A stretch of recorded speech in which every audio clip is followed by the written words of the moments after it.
kwa sababu ya utendaji wenu. Ndio maana Oktoba 2025 tarehe 29 Watanzania kwa kauli moja wakasema sio mwingine ni Samia Suluhu Hassan na Daktari Hussein Ali Hassan.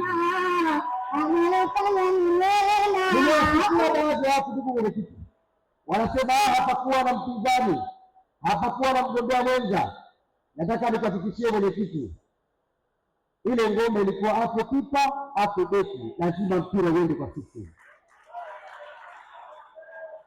Lakini ndugu mwenyekiti, nichukue nafasi hii tukupongeze wewe binafsi, tukupongeze kwa tume ile ya kuchunguza matukio yaliyotokea Oktoba 29.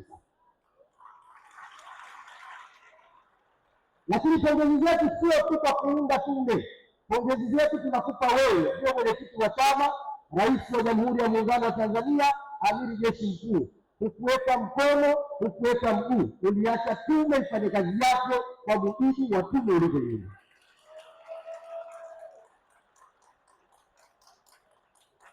Lakini kilichotufurahisha zaidi sisi vijana, kwamba baada ya taarifa ile, mwenyekiti, wewe ni kiongozi shujaa sana, wewe ni kiongozi mkarimu mno, wewe ni kiongozi unawajali na wapenda wa Tanzania.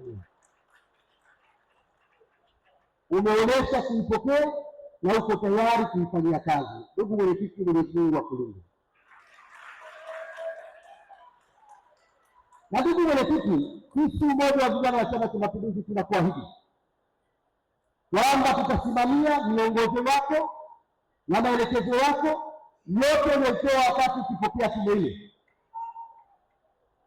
Na sisi umoja wa vijana wa Chama cha Mapinduzi tunaendelea kukutia moyo. Mungu aendelee kukusimamia kiongozi wetu.